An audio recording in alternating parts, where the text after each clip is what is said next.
Good morning. Welcome to Live with Chatty Cathy this rainy Wednesday. Today we want to talk about fabric. And is there a difference in fabrics? Well, let me start out by saying that for a long time I didn't even know that there was a difference in fabric. I just figured the only difference was the price, and I'm sure there are a lot of you that think that same thing. But I started out as a garment sewer, and I didn't even get interested in quilting until later on in life. And that's when I started to learn more and more about fabric. Now, let me start out by explaining the actual process in 100% cotton. It is printed on what they call gray goods.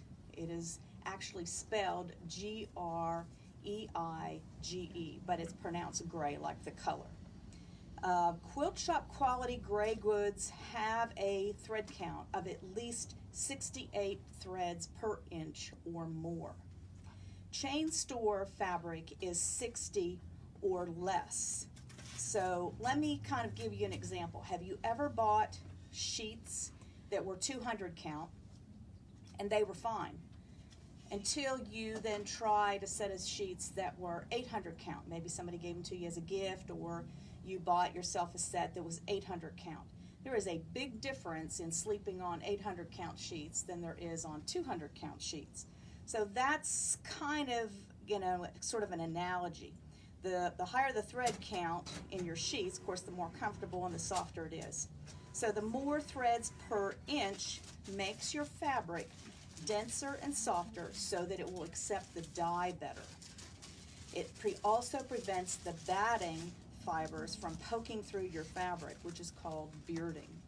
Now, I need to apologize. I got to use my notes, because if I don't, I'll end up chasing rabbits. So, if you ever see a completed quilt that's been washed and so on, and you see pokies, in other words, you see that batting poking through in various places, just little spots here and there, that's called bearding.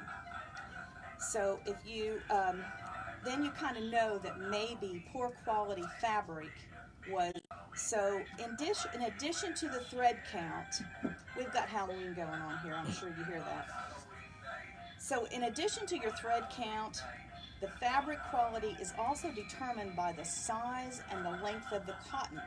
So even the quality of your cotton makes a difference and adds to the cost of the fabric. So the higher quality of your gray goods also makes use of the higher number of colors that can be printed on it.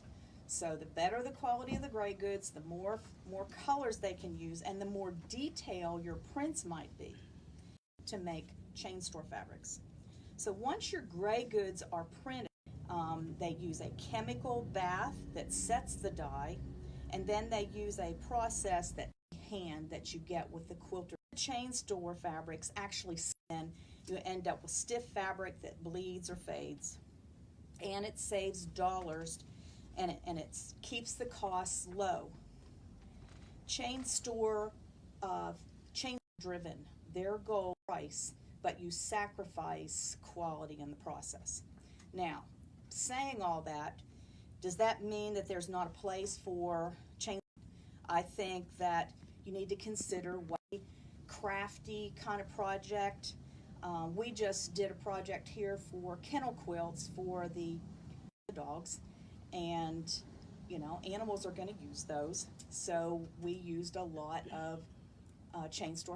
I'm going to take those home and I'm going to wash them with a lot of color captors to get the excess dyes out, because animals can be allergic to that too. But those use chain store fabric for. If you are a beginning quilter and you are just learning to cut, you are just learning how to use your machine, you're going to make mistakes. So, try using the chain store fabric until you get the hang of cutting and stitching and being more accurate. The other thing that as you move along as a beginning quilter, you're going to want to start stepping up to the better quality fabric, because the inexpensive fabric tends to stretch more, and then you're not going to be as accurate possibly in your piecing, especially as a beginner. So I've heard over the years people complaining, women are the worst. I'll be the first to say that I may be among those, that when they see something and they don't like the price of it, the first thing I hear is, oh, I can't afford that. Fabric has gone up. For the longest time, it was about, quilt shop quality fabric was about $8.99 a yard. It has gone up, but what hasn't? Gasoline's gone up, bread's gone up, eggs have gone up. Everything we use in the world has gone up. So why would quilt shop fabric, or fabric in general, why would they be exempt from that? So when I hear people say, I can't afford that, matter of fact, I had a couple ladies come into my booth one time when I was vending, and it was right after when the cotton shortage came about and the fabric prices had taken a pretty steep jump all at once. And these ladies came in and they were angry, and they took it out on me when I was standing there, and they said, I just can't afford this fabric. And I finally looked at them and I said, well, let me ask you about your fabric purchases. When you buy fabric, do you buy it for a specific project, or do you buy it and take it home and put it on a shelf and pet it and look at it and enjoy it, or do you use it for a project? Well, they kind of looked at each other and just kind of grinned. So I knew the answer, and my response was, no, there aren't many people that can afford to purchase fabric just to take home and put on a shelf so that it looks pretty and you can pet it every now and again. Buy fabric when you need it. If you are on a limited budget, most shops have sales occasionally. They may even have a sales section in their store, but buy the best of what you can afford. I also know that a lot of people, because they don't want to pay the price, you hear them say, oh, I can't afford that. That's just too much. Well, it's not so much that they can't afford it, it's just they can't bring themselves, and women are the worst about spending money on themselves. So they automatically say, I can't afford that. Now, all I'm saying is, buy the best of what you really can afford. Don't buy in excess. Don't buy it to pile it up at home. Buy it as you need it. As a quilt shop owner, I would love to say, yes, you have to make every single thing out of quilt shop quality fabric. I would love to have y'all come in here and buy everything I own. But I'm being honest. There is a place for the chain store fabric, and there is a place for quilt shop fabric.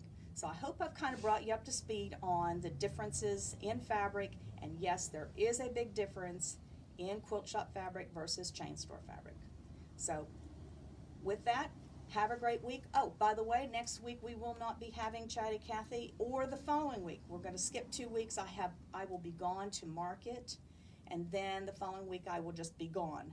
So if you don't see it, that's the reason. We're going to take a 2-week break because I won't be here. So with that, have a great couple of weeks, and I'll see you when I get back from market.